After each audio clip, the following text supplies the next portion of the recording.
How do we keep students engaged? It's tricky because every student is different. Different backgrounds, different experiences, and different levels of motivation. Traditional teaching methods can leave them feeling confused, intimidated, left out, unheard, alone, discouraged. Top Hat's dynamic courseware helps you personalize your teaching to resonate with all students. In your lectures, in your assignments, and even in your textbooks.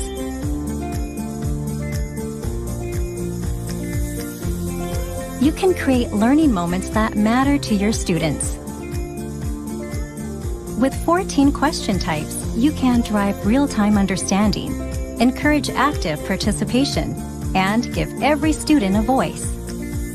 The more your students engage with Top Hat, the more insights you get into their performance, giving you more opportunities to adapt your course as the semester unfolds. This helps students build confidence and drive better comprehension. How do we keep students engaged? The answer is right in front of you. Top Hat. Make every mind wonder. Well, good morning, good afternoon, maybe even good evening, depending on where you're tuning in from. Welcome to the second and final installment of Top Hat Summer Camp 2026. Thank you all for joining us today. My name is Eric Gardner. I'm the Director of Educational Programming here at Top Hat. But for this afternoon, I'll be your camp counselor. My responsibilities will include keeping everyone hydrated, helping you avoid poison ivy, and awarding the occasional merit badge for outstanding pedagogy. So we're going to keep things lively this afternoon. So if you could take a moment to let us know where you're from in the chat, that would be wonderful. So we are going to be using Top Hat to have a little fun this afternoon.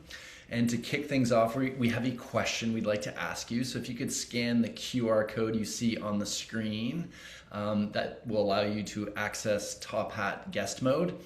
So this is going to launch a browser-based version of Top Hat, so no need to download the Top Hat app, or you can just enter the URL that you see on the screen there using your computer. I'm going to give you a moment to do that, and in the meantime, a little bit of housekeeping. We will have hopefully a bit of time for our Q&A. We do have an action-packed presentation coming up, so you'll have hopefully some time to ask our speaker a few questions. You can post those using the Q&A feature, and we'll get to those, as many of those as we can. And if you have experiences, resources, practices that you would like to share that you think might be helpful to our fellow attendees, you can do so using the Zoom chat. And last but certainly not least, we are recording all the presentations today, and we will be sharing those out along with the slides themselves. So you can just sort of sit back and hopefully enjoy the show and engage with us, knowing that that stuff will be coming in our post-event communication. So hopefully you've had a chance to get set up with the Top Hat app there with the login. So we have our first question of the afternoon. So here it goes. So if your classroom were a summer camp activity, we're curious to know, which one would it be? Would it be the climbing wall, a challenging but rewarding experience? Would it be maybe a little bit more like canoeing, collaborative and exploratory? Maybe it's arts and crafts inspired, creative and hands-on. This is kind of more your bailiwick. Or campfire, discussion, storytelling. Maybe it's more like a nature hike, discovery and reflection. So how is your classroom like one of the following summer camp activities you see on the screen here? We'll give you a moment to select your answer. Some people are doing it in the chat. I can see that. We've got E, a nature hike, a lot of nature hikes and canoeing. Let's see what we get through in our coming through in Top Hat. All of the above. All right, why don't we close off that question and see our results. See if the chat kind of mirrors what we're seeing in Top Hat here. Yep, pretty even distribution. A little less on the arts and crafts front, but definitely challenging but rewarding, collaborative and exploratory discussion, storytelling, discovery and reflection. Well, I tell you, if we have courses that look like that, I think our students are in for a truly rewarding learning experience. All right, we're going to keep moving here. So definitely some variety, as we saw here. Now, I spent my formative years attending a camp in Muskoka, Ontario called Camp Pinecrest. It's a YMCA sleepaway camp. Muskoka might sound familiar to any TV trivia buffs, because Muskoka also happens to be the film location for a little show that caused quite a stir called Heated Rivalry. But I would say one of the best things about summer camp for me, and for I think many kids, is it offers a chance to explore and to actually learn about what lights you up. And some kids gravitate towards arts and crafts and realize that their inner artist is just waiting there to express themselves. And some fall in love with the wonders of nature and creatures great and small, as you can see with some of these little tykes here. And others discover a passion for things that they never knew they had, like whatever this goopy mess is here we see in this image here. Well, today's sessions are built around the same idea, the chance to pick up some new ideas, to explore a bit, and hopefully see what fits with your teaching practice. So what do we have on deck? Well, this afternoon we're going to explore how to design assignments that students genuinely want to engage with. And be sure to stick around for the end of the session, as we will be raffling off 3 copies of Derek's latest book, The Norton Guide to AI-Aware Teaching, which he co-authored with a couple of fellow thought leaders. And then we've got 2 truly innovative faculty who will share how they're setting the stage for AI in their courses and how they're using it to create richer and more engaging learning experiences. And then to round out the day, we've got our Teaching for Thinking Top Hat activation session, where we'll bring some of these concepts to life by showing you how to put them into practice in Top Hat. So one theme you're going to hear throughout today is that meaningful learning happens when students are asked to think, to wrestle with ideas, to explain their reasoning, to hear different perspectives, and sometimes change their minds. So much of the work that we do at Top Hat is about helping you create those moments in your course. So through interactive questions, discussions, polls, assessments, and AI-powered learning activities, you can create more opportunities for students to engage with the course and with each other. We also extend active learning beyond the classroom. So with interactive course content, videos, low-stakes knowledge checks, you can keep students thinking, practicing, and applying concepts between class meetings. You can also build your own content using a feature called Top Hat Pages, which is, you see an example of this on the screen, or you can customize nationally published content, OER, OpenStax resources to reflect your teaching goals and also the interests of your students.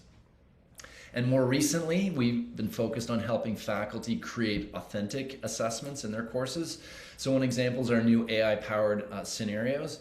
And this allows students to engage in realistic conversations and navigate real-world situations in a safe, low-stakes environment. And you're going to hear more about that later in our call today. So if you'd like to learn more about Top Hat, we're going to be launching a quick poll at the end of today's session where you can indicate your interest, and we'll be sure to follow up with you with more information. And with that, it is time to get on with the show. I'm so delighted to welcome Derek Bruff. Derek is an educator, speaker, and the host of the Intentional Teaching podcast. He's also the author, or the co-author rather, of the Norton Guide to AI-Aware Teaching and the author of Intentional Tech, Principles to Guide the Use of Educational Technology in the College Classroom. Derek, welcome to summer camp. It's wonderful to have you with us.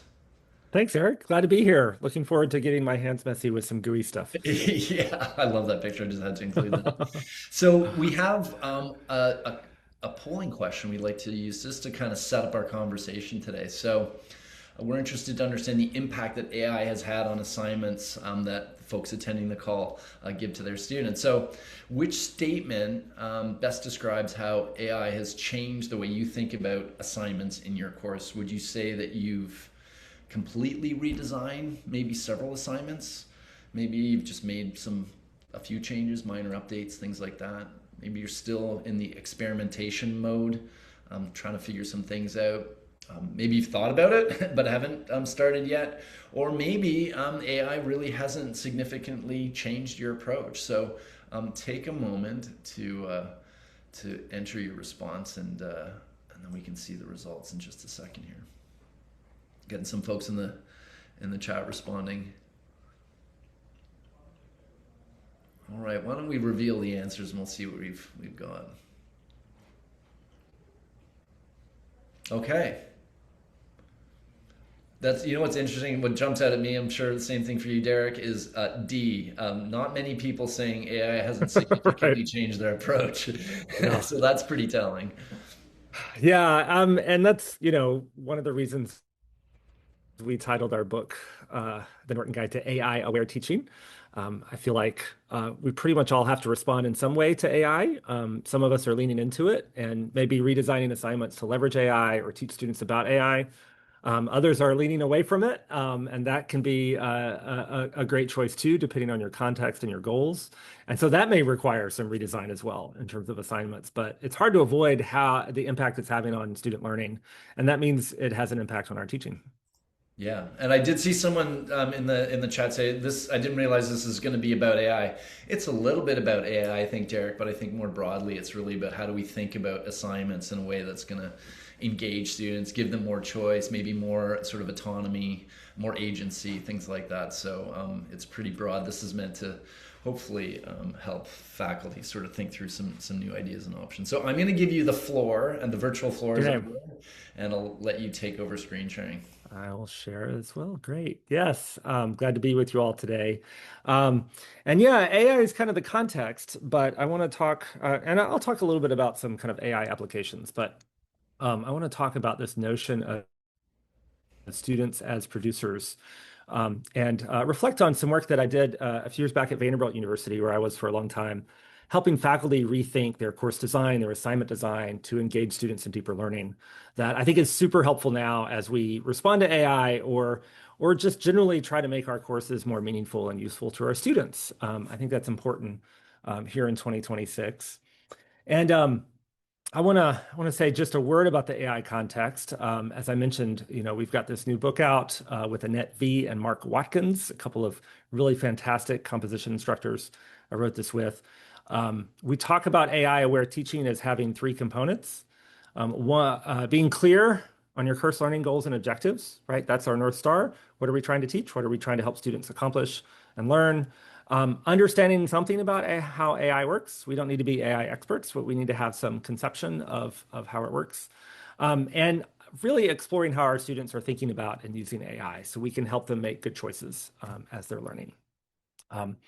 I want to give two metaphors that I think have been helpful for framing my thoughts around AI lately.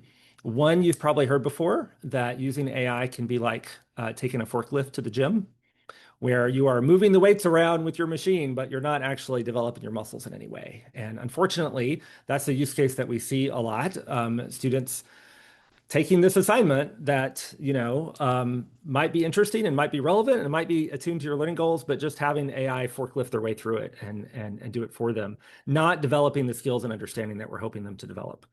And so I think we have to kind of teach in response to that trend. I think it's also important to think of AI sometimes as a treadmill at the gym. I'm a runner, and right now I could probably go running today in Nashville, but like 2 days ago it was like 95 degrees and crazy humid. I would not want to run outside, but I might go to the gym and run on the treadmill. And so I have this machine that's creating an opportunity for the kind of practice that I want and that I need. And so that's a useful application of machinery, of gym equipment, right? And I think there's potential to use AI in those ways as well. And so we'll touch on that a little bit near the end. But I want to talk about the kind of forklift metaphor and the response that's generating. There's a lot of talk in the higher ed discourse now about designing more authentic assessments. And I think this is a very reasonable way to respond to some of the challenges that AI is posing and other challenges facing higher education today. And there's a lot of different definitions of this term, but most of them involve some combination of assessments that are drawn from realistic professional contexts. They require navigation by students of ambiguity or complexity, and they often engage an interested, either real or hypothetical audience. These are assignments that ideally will motivate students to do the hard work of learning because they're not throwaway. They're clear in their goals. They're aligned with students' personal and professional interests. And those are conditions under which we tend to be motivated and work hard. And learning is hard work, right? And so, what I want to do is to kind of share some strategies for doing this. And I'm going to start with my own brief story of an authentic assessment from many years ago now. Oh my goodness, the date here is 2010. Okay, flashback to 2010. I'm teaching a first year writing seminar at Vanderbilt University. It's in the math department, so I'm teaching writing about math. It's a course on cryptography, codes and ciphers. And I had read that when students write for each other, they tend to put more effort into the writing. When they're explaining something to me, they're like, hey, Bruff can figure out if I don't explain it very well. But if I'm explaining to my peer, I need to actually kind of elaborate in a way that's helpful. I wanted to tap into this effect. And so I set up a course blog for my website, for my course, so that I could post student essays and then invite students to read their peers' essays and comment on the blog. And this worked pretty well, actually. The students all read their peers. They left some thoughtful comments. I felt like it kind of worked. And then a couple days later, because I had put this on the open web, one of my students came in and said, Dr. Bruff, I was Googling my paper topic yesterday, and my essay is the third result on Google. And this was back in 2010 when Google results were pretty universal. And so he was up there competing against the National Archives of the UK in terms of this fairly obscure paper topic that he had picked, right? But he was kind of amazed that other people out there might be interested in this topic and find his essay and read it. All of a sudden, he had an audience in a way that he never had before, writing an essay for a class.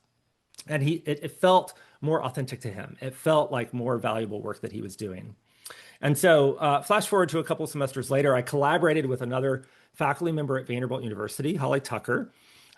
She teaches in the kind of history of medicine. And at the time, she was running a blog called Wonders and Marvels. This was a group blog. She had a number of scholars and journalists who were writing about the history of science and medicine. And I asked, hey, could my students write for your blog? And she loved that idea. And so we spent a semester with her playing the editor role, helping students understand who her audience is and what kind of writing they engage with. And my students drafting these stories about the history of cryptography and most of them getting it approved to go on her site. Not all of them made the cut, but she played that editor role. And my students knew they were walking into a place where their writing would be seen by thousands of people because that was the audience that Holly had built up around her blog. And so for me, that was a really powerful moment to kind of see the value of audience and to think about how we can do more authentic assessments. Now, I'm not the only one who does this, obviously. And so I would love to hear some folks in the chat. Let me bring the chat up where I can see it. What does authentic assessment look like in your teaching context? What are some things that you've done or that you've seen that have some of these elements of complexity or ambiguity or audience or connection to realistic professional contexts? I'll give you a minute or two to share some thoughts in the chat.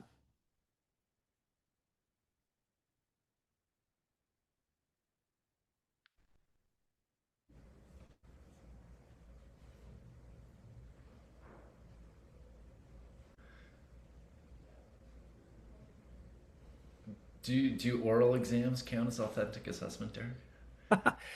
I think if it's mimicking something that might be done in a professional context, I think that can be that can feel very authentic. If it's just being done to evaluate student learning as a thing that we have to do to evaluate student learning, especially if it's being done as a response, like I think you're going to cheat with AI, so we're going to do an oral exam. There can be value in that, certainly, but I think it misses some of that authenticity. Whereas if you're asking students to make a pitch or a proposal or present a case study that they've elaborated, something that kind of would be relevant in a professional or academic context, then it has a little bit of authenticity. You can also think about other audiences, right? You may not be the only audience for that oral exam. Are there professionals or their colleagues who could come in and kind of perform that interested audience role for students? That can add to that authenticity. And add to the stress level for students, but again, learning is hard work. There's so many great ideas coming into this. I wanted to call one I thought was really interesting.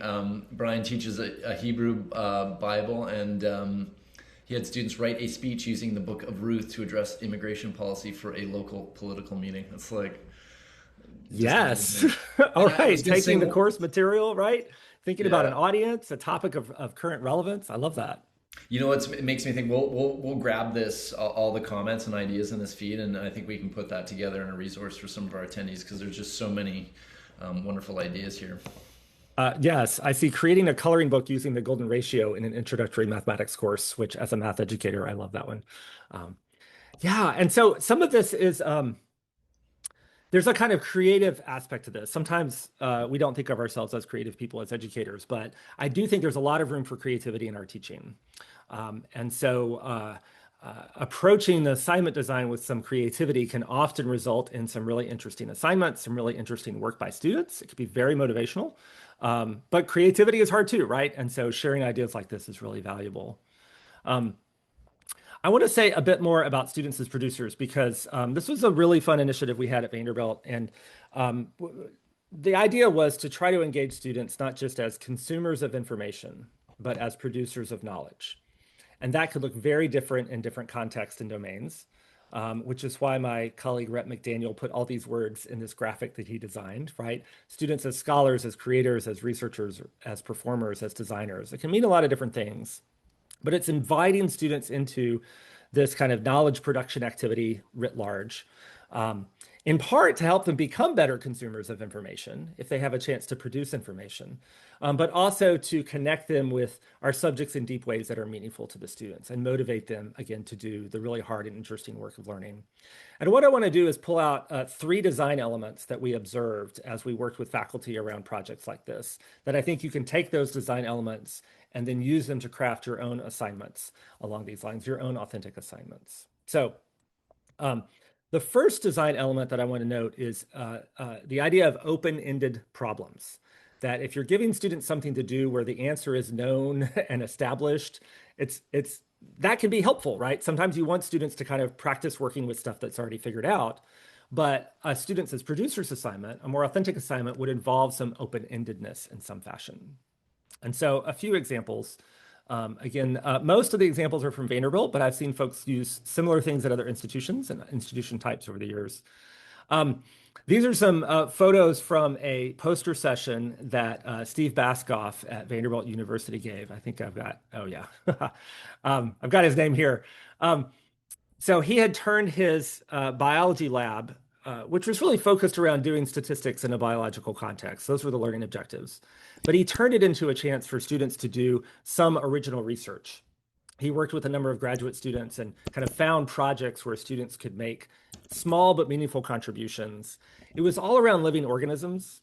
And so they had to design a research study that could be completed in a few weeks. And they would run the study and try to figure out something about these, fruit flies or mold or whatever they were looking at. And then what was interesting, as I walked around to this poster session at the end of the semester, I talked to the students about their projects, and almost everyone said, and then they all died. Like whatever small organism they were looking at, the first draft never worked. they did not fare well, and the students had a chance to redesign that experiment and go in a different direction. And Steve was interviewed about this, and he said succinctly, there are always a fair number of failures with this work. This is one of the challenges, but also the opportunities of open-ended projects is having chances of failure, having things that students try that don't quite go right because it is open-ended. It is unknown. We're not sure where this is going to go, but planning for that and building that as a really valuable learning opportunity for students. And so this is one of, again, the challenges, but also the advantages of open-ended problems. He did have to think carefully about how we can scope this project so that students have a chance to run a second version later in the semester. It's frustrating to run it and fail and then leave the course, but to have a chance to do a revision is much more useful and interesting and more helpful for students learning. Sometimes open-ended projects means having really debatable issues. Eric, one of our guests, mentioned immigration. There are so many hard questions in that issue right now. And there's lots of hard questions in our society. We had a couple of Vanderbilt colleagues, Tara McKay and Gilbert Gonzalez from Health Policy, who had their students pick a bill that was up for debate in the Tennessee State Legislature So this was a hot topic of some sort. It was up for debate. There were people who were going to vote yes and people who were going to vote no. So there's not a clear consensus as to kind of where we need to go on this. And what they had their students do was research the issue and create 2-page policy briefs. One of them is shown here for the state legislators to inform them about the issue at hand. And this was really interesting from an audience perspective because our state legislators often don't have staff to do this type of research for them, right? This is often a kind of part-time job for them, and they don't have access to a research assistant to do this. So this was a valuable service they were providing to our state legislators. But they also had to think about, like, what do I put in a 2-page brief? Because they're not going to read page 3. It needs to have some nice data visualization or some pictures, right? So there was a kind of audience thing here. But it kind of was a very natural place for open-ended questions because these were all questions of current concern, right, at the state legislator topic level. One more example. This was pretty niche, but it's an example of a nice version of open-endedness that I appreciate. I talked with Betsy Robinson in our history of art department, and you may know in Nashville, we have a replica of the Parthenon, the Greek sculpture. Ours is in much better shape than the original. It's also several thousand years younger. But because of the Parthenon connection, she had her students look at the original Parthenon in Greece. And due to weathering and erosion, there are sculptures, friezes that are not in great condition there. And so what she had our students do was to create digital replicas of these sculptures and then interpolate and extrapolate what they might have looked like thousands of years ago. Create a digital version that completed the figures, added color appropriately, right? And so I like this as, I call this informed choices because there's not a, like, in a sense, there was a right answer, right? This sculpture looked a certain way thousands of years ago, but we don't know what that is. So it is open-ended in the sense that we can kind of make up whatever we want, but random choice is not helpful here. We want to make informed choices based on the research, based on what we know. And so there was a lot of content knowledge required for this type of thing. And the students would create these really interesting replicas, thinking carefully about what are the pigments that were available to the people at the time? What does that imply for the types of paint and the color that would have been there, right? There's a lot of informed choices to be making here in what is really an open-ended question. And I'll end the segment with a quote from Paul Hanstead. He wrote one of my favorite books on teaching, Creating Wicked Students, Designing Courses for a Complex World. And he speaks to this kind of open-ended nature. One could argue that emphasizing the new and unfamiliar is perhaps the single best means we have of preparing students for life after graduation, particularly in a world where the problems we'll face haven't been anticipated and the tools we'll use to solve them don't yet exist. And I think there's a real important need for this type of work in our curriculum. And I think Paul agrees. Okay, so design element 1 was open-endedness, and that can take a few different forms. Design element 2 is where I started, which is an interested audience of some sort. I took this photo years ago when I was in Boston downtown, and there was this street performer doing some really fun acrobatic stuff. And I like this photo because you can see some of the audience reactions behind this guy. It was hard to capture his athleticism in a still photo, but he was pretty impressive. And he was, he had a hat out to collect money.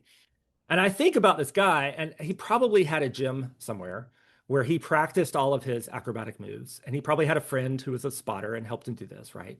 And that was valuable activity. But he didn't stop at the gym. He wanted to do that for this audience, and he would make a little money and he would have some audience reaction, right? The audience made the work more authentic and more meaningful to him. And we often have our students in a zone where they are in the gym all the time practicing stuff. And again, super important. You got to get those skills down. But if we can occasionally connect them with an interested audience, that brings a lot of real meaning to the work that they do. And so this can take different forms. Rebecca Van Diver, also in the history of art department at Vanderbilt, she had this interesting project where students wrote for a hypothetical audience. The idea was that this was a course on the history of African-American art in the United States. And they were making a pitch to an art gallery or art museum to add a particular piece to their collection. And so she actually did work with our campus art museum to come in and talk about what's the decision-making process for adding a piece to a collection? How would you frame a pitch like this? The students didn't actually make the pitch, right? It was a hypothetical pitch. But by having that framing, this turned what could have been a fairly pedestrian research-based essay into something a little more alive for students, where they were making an argument to a particular kind of audience for a particular kind of purpose. Even adding a hypothetical audience can add a lot to a particular assignment. An audience that is sometimes more achievable to connect with is another student audience. This is an example from Ohio State University, Brian Lower in environmental science. He had his students act as producers by producing a textbook for future students in this course. And so they wrote these little small sections on different topics in his environmental science course, and he collected them together into a kind of open access textbook that future students could use in his own course. And so whether it's your own future students or having your students produce something, your more experienced students produce something for your first year students. I've seen people connect with another course. So students here in this class are producing something for the students in this class and maybe responding and reviewing, right? Even that kind of student audience can be really powerful if it's just a little bit external to the course that you're already in. And I suppose there's the added incentive of book royalties for these students. Yeah, open access books are a really great way to make a lot of money. Speaking of great numbers, so I had a podcast for this cryptography course, the story that I told you. We moved from kind of blogging to podcasting at some point in this course. And so created a course podcast called One Time Pod. And I did this for 4 years, 4 seasons of podcast episodes, all about 10 to 15 minutes long, produced by my students, right? They would pick a topic, they would do some research, they would draft a script, they would do the audio production at a minimal level. This was not an audio production course, but I could show them, especially after the first season, I could show them the download numbers for my podcast and say, hey, like there's a potential audience out here for your audio work. The audience they were they confirmed for me was, I had several students who said, I really love sharing this podcast episode with my grandmother. So like there's that audience, but also the potential audience when you put stuff out there in the world, that can be really powerful and maybe bring in great download numbers, maybe not. There are a whole set of concerns when you start making student work public. And so you have to be a little bit careful about student privacy and identity and the potential for backlash. And so that's something we don't have time to drill in today, but I want to flag that as something that you'll have to think through carefully. Another kind of audience would be the kind of arranged audience that I talked about with my Wonders and Marvels stories, where you're actually partnering with some organization or some person who has a built-in audience, and you're helping students connect meaningfully for them. I see this sometimes in science courses where students are doing some version of community science, where they are gathering evidence or data or just taking photos of birds around them and contributing that to a larger scientific enterprise of some sort. There's a lot of kind of websites and initiatives that run along those lines.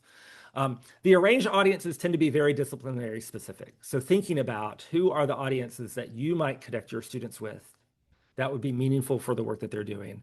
Ideally, your students are providing something of interest or value for that audience, and the audience is then providing some type of feedback or motivation for students so that it's a kind of a win-win.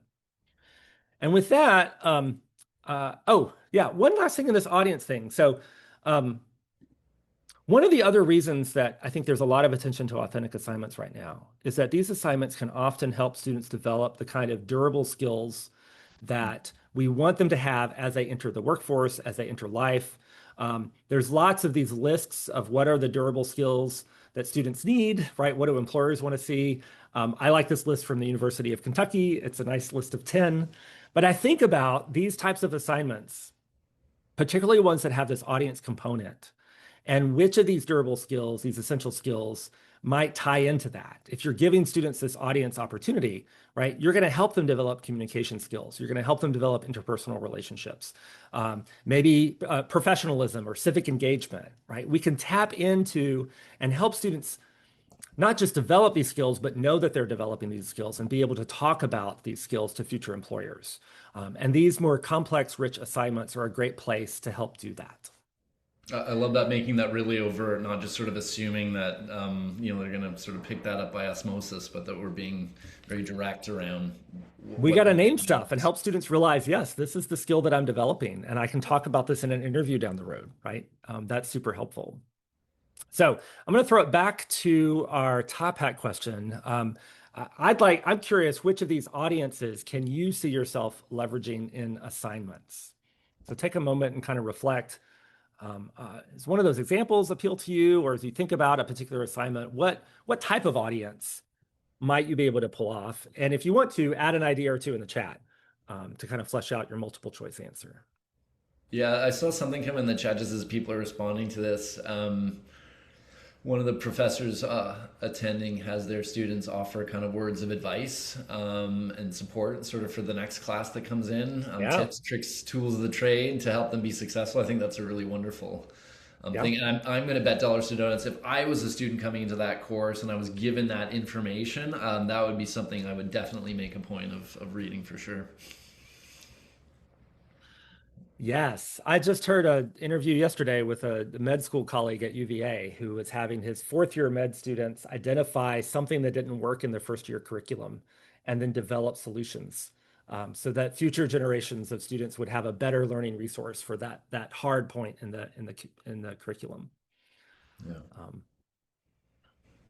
Let's see, I'm looking at the Yeah, we I can like see all the what multiple what the answers here. A, B, and D. I would like to do all of this. Yeah.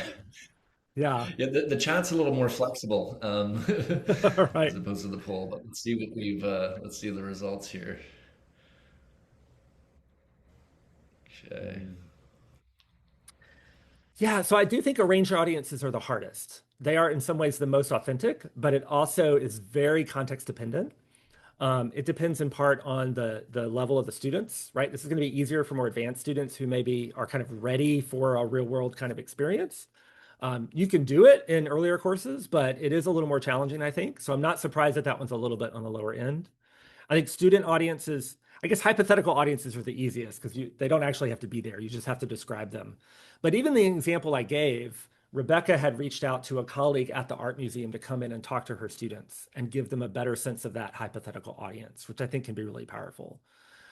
Student audiences are kind of the next easiest often to obtain, but you still want to think carefully about how to arrange that. Having students share within a course, of course, can tap into this as well. I think there's a lot of strategies for kind of peer sharing within a particular course. But thinking about other groups of students can often inspire a kind of different kind of assignment. And so I like to try to think creatively about moving outside the course itself just a little bit. Yeah. All All right. right. Well, thank you. Let's see, I'm gonna share back and I think I have to do the fancy thing now because I have a Yeah, you have video to on do the this part. fancy thing. Okay, screen two, share sound, video sharing. Great. Let's do this. All right. Design principle number 3 is what I'm going to call student choice. This is a photo I took during the holidays a few years back of my stepson, who had just gotten a new Lego set and spent like 2.5 hours at the living room table assembling this Lego set. This was a kid who would not stand still for much, but he could stay in one spot and work really hard on this Lego set. And I think about how his ability, his motivation to see this project through, to pay attention to details, to spend hours working on this was very much tied to the interest level he had in this particular Lego project, right? There's a lot of intrinsic motivation here. We can't always give our students Lego sets to build, right? It's not always a one-for-one match in terms of what we ask them to do and their motivations. But we can, I think, try to give them some choice. And that's one way to build a little more intrinsic interest in these projects is to give students choice. And so that could be a choice of topic. In my stats course, I would give students an infographic assignment where they had to take some data, do some analysis, and then share their results visually. That was really cool. I found that half of my students, these were engineering majors, half of them picked sports, and half of those students picked baseball. And so I ended up reading a lot of baseball infographics that semester, and that was okay, right? Like they were picking topics that were interesting to them. And so because of that, they had, I think, a little more motivation to do something useful and interesting and hard in that assignment. This one's a little more subtle, but when you get the slides, you'll see in the notes field, I've got a link to a video interview with this young woman, Allison Nesmith.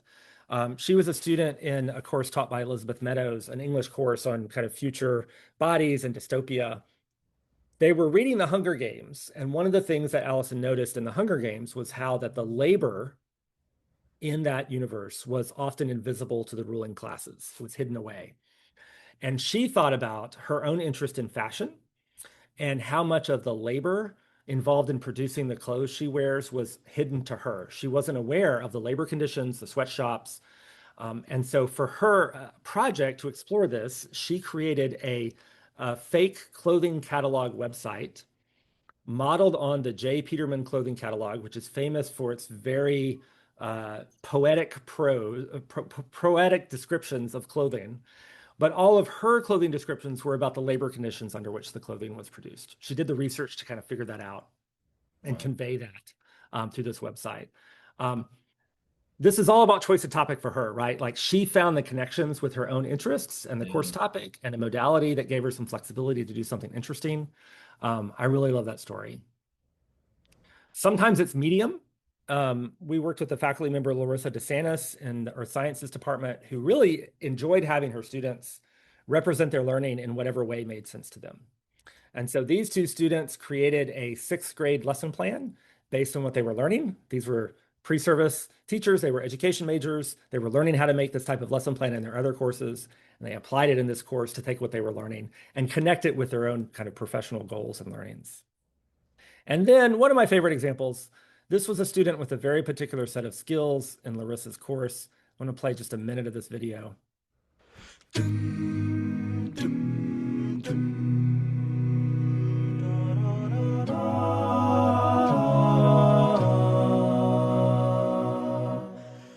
Guess it's true, there's a change you must understand.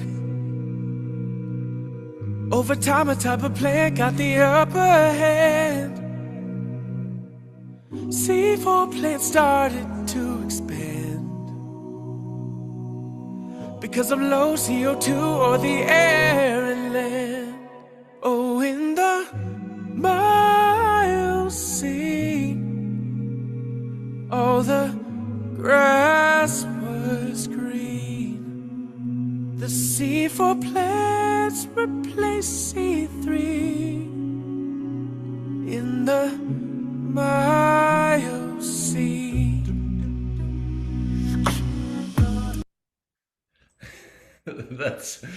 That's pretty incredible, Derek. Yeah. That definitely got a reaction from a lot of people in the chat. Oh, good. Yeah, so that was, I'll share my screen without the sound on so I can say a little bit more about this one. Yeah, so the student's name was Augie Phillips. He was part of a men's a cappella group at Vanderbilt that was nationally televised, actually. They were on one of those singing competition shows. And so he knew how to do the kind of music piece of this. What he did was he took a song he knew, he changed the lyrics to talk about the Miocene epoch, which was one of the things they were learning about in this Earth Science course. And then he created this music video. It's him singing all the parts, right? He could do all of that part of it. Like I say, he had a very particular set of skills. Larissa told me his science was 100% dead on. It's a really fascinating thing, right? Now, is this an authentic assignment? I mean, I don't know earth scientists who make this type of thing, right? It's a really fascinating science communication artifact. I can imagine someone out there doing this. It was very authentic for him. He was connecting his own skill set, his own professional interests with the course topic, and the medium, by giving him the choice of medium, he was able to make those connections and make this really meaningful. And so I love sharing that example every time I can. I'll leave you with a quote here for this section from Ken Bain's What the Best College Teachers Do, which I think speaks to this. How can I stimulate students to ask good questions and take charge of their own education?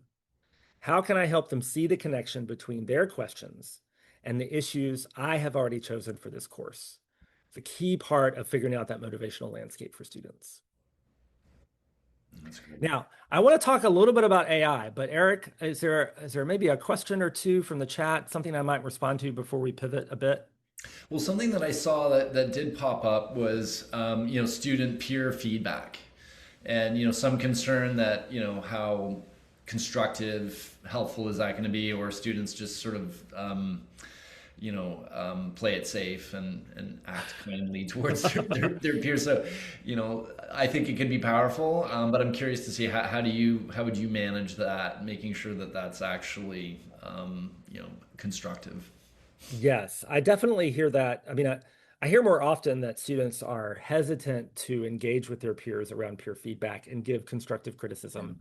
Occasionally, you have students who are overly constructive, right? Who are a little harsh, but more often it's a lack of engagement, right? It's a Yeah. not wanting to rock the boat, which can be not very helpful for actually engaging with the critical thinking that you're trying to help students to do. And so typically, if you're going to have a peer uh, review component, you've got to scaffold and structure that pretty clearly so that they have a chance to practice giving peer feedback.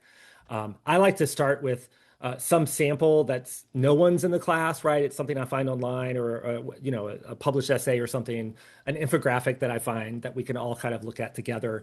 So we can start to think about how do we deconstruct something like this? How do we provide that feedback? Usually they need some type of rubric to give each other feedback. And you got to think about kind of what's the social environment that would make this safest, right? I think if you've got permanent student groups and they're going to meet and get to know each other over the semester, that may be a more fertile ground for some more honest and constructive feedback. If it's just someone you turn to in class and you've just met them, right? Like it's going to be hard to engage. And so there's a variety of other strategies, but I do think you have to have a pretty robust set of strategies to make that work. Yeah, yeah. Yeah, and it's interesting too, just to think about connecting that back to skills that they're going to need in the workplace or as future researchers, where you do need to offer feedback to people, and that's, I know, something even people who've been in the workforce for many years actually struggle with. But Yeah. it is an important thing to think about how do you actually deliver that in a way that I think the most important thing is that it actually lands, that people's defenses don't come up, so that they're actually Yeah. And hearing the feedback, that sort of thing. I think like a lot of skills that students need, whether they're kind of skills we assume they picked up before they came to our class or skills that we hope they develop as they leave our class, we really need to teach those skills. I think of reading as a skill, right? It's easy to assume our students can just handle the reading that we give them, but that's generally not true. They have not been reading the stuff that we're giving them. It's a new genre, it's a new discipline, it's a new reading level. We need to teach them those reading skills. We need to teach them feedback skills. That's got to be something that we think about. You don't have to teach all of those in every course, but if it's going to be a key component of your assignment, I think you've got to, just like I had to teach my students the very basics of audio editing to make that podcast work, right? They didn't get very good at it, but I had to explicitly teach that part. And I think that's feedback is something you have to explicitly teach as well. Yeah, one more question, then we'll keep moving, and hopefully we'll have a bit of time at the end for a few more questions. But there's always the question of, this sounds like this would work if I've got 30, 40 students, in my course, but what if I've got 80, 100, 200? Is this sort of feasible? So I'm wondering if you have any sort of guidance around managing some of these ideas in a much larger class. Right. I think that's really challenging. I think I tend to see faculty who go smaller in scope, right? I do think the Ohio State example were fairly large classes. And so the things they were producing were short. They were like 2-page science bites. So there's a way to kind of scope it down, but still to tap into some of this audience effect or this open-endedness or student choice. I think so. That's part of it. One is to think about group structures that might enable a little bit more robust assignments where students are working collaboratively or they're giving each other feedback. I mean, you have to manage your own time and headspace. The one time I did that infographic project, I had 100 students in the class. I thought I'll have them pair up. That's great. Now I only have 50 projects to look at. That was a lot. That was a lot of projects. And part of it was my mental ability to slide into their particular context, whatever application they were looking at. It actually helped that a quarter of them were baseball related because I could just like put all the baseball projects in a stack and think about baseball for several hours while I gave them feedback and graded things, right? If it's 50 different topics, that's challenging. So you might think about how can I constrain some choice, right? Here, every student has to nominate a topic, but we're going to pick 5 of those, and then every student has to do one of those 5 for their projects. That can be another way to keep things a little bit more manageable. Yeah. Right. It's a tough challenge, right? Yeah. Many challenges in higher ed would be solved by smaller class sizes. Many challenges. Yeah. But that's usually outside of our control. Yeah, I agree with that for sure. All right, let's keep plugging along. Okay. I want to touch a little bit on how kind of AI is intersecting with some of these conversations. It's what I think about a lot, right, these days. But first, a quick poll. These were some categories of kind of AI approaches that we developed for our book. It's a little bit more than a red light, green light here. So I'm curious to know the folks in the room. So if we can switch over to the top hat version of this poll, I'm curious to know. I just saw someone give me a preach in the chat. So I assume that was about class size. So I'm curious of the folks in the room, what's your approach to AI in your teaching? Are you a refuser, conscientious objector? Are you AI resistance? It's not going to help my students learn, so I want to keep it out of the course. Is it more about restriction? We might learn about AI. We might develop some AI critical literacy, but we're not going to use it. Are you in the exploration mode, where your students and you are figuring it out together? Or engagement. Maybe you've realized, hey, I need to prepare students for particular jobs in the future, and they're expecting certain levels of AI competency. So I've built those into my learning objectives now. Or then maybe embrace. You're like, hey, we all have, supercomputers we can work with and do something more interesting than we used to. And I'm seeing a fair number of G's in the chat, which is I'm still figuring this out, which is quite all right. So let's maybe we should close the question and see what the responses are. I see we have a lot of conscientious objectors to using top hat polls in the room right now. As an instructor, I would say it is more helpful if your answers are part of the bar graph than in the text chat. But I understand you're also working professionals and you have to do what you have to do. Okay, so of those who answered the poll, we're seeing a little bit more on the engagement side, but certainly some on the resistance side as well. And so what I would like to do, I'm going to take the screen back here. And say a few words about kind of how this intersects. So if you are resisting or restricting AI in your course, you're trying to direct students away from particularly over-reliance on AI, avoiding the forklift phenomenon, then I think these assignments come in really handy. Giving students choice can build the intrinsic motivation that students need to do the hard work of learning. And maybe not want to go to the AI because they're interested in the project and they'd actually like to do it themselves. Interested audiences of some sort can provide an accountability for their own authentic work. If they know you're the only one who's going to read this and maybe you can't tell if they use AI, that's a different landscape. Then I'm going to prepare this thing for this audience that I know about, and they're going to expect me to kind of own it, right? I need to have some accountability at that point. And even if I use AI, I need to understand what I'm getting out of it and kind of make it my own. And I would say that the open-ended problems, so one of the reasons students turn to shortcuts is they don't feel up to the task that we give them. Open-ended problems can be very challenging. Students can kind of flail around not knowing how to deal with the ambiguity of it all. So you need a lot of scaffolding. You need to give them preparation and structures and help to get there. But the advantage of that is as students start to see their intermediate work, they start to realize I can do this. I do understand some of these concepts. And that confidence can be really powerful for students to help them turn away from unhelpful uses of AI. If you are engaging or embracing AI and you're trying to figure out how do I work this in a way that still serves my learning goals and objectives, well, these types of authentic assessments can provide opportunities to build AI competencies as students use AI in constructive, pre-professional kinds of ways. Mm-hmm. And sometimes a little AI assist can help students produce something they couldn't otherwise. And so I want to share a few brief examples here of some assignments I've found recently that I think do one or these two things. So the first is what I would call reach assignments, where students are doing something above and beyond what they might do otherwise. I have a colleague at UVA, Kira Allison. She's teaching a public speaking course, a communications course. She has an assignment that comes at the end of the semester called Persuasion Impossible.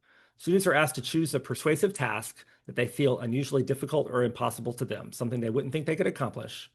And then they collaborate with the AI to try to do that task. And she's trying to get them to do something kind of above their skill set. It's kind of a vertical reach with some AI assist. They have already been using AI in more targeted ways earlier in the semester, so she's not throwing them in the deep end. They have to think very carefully what's their plan for using AI. They have to document their AI use cases.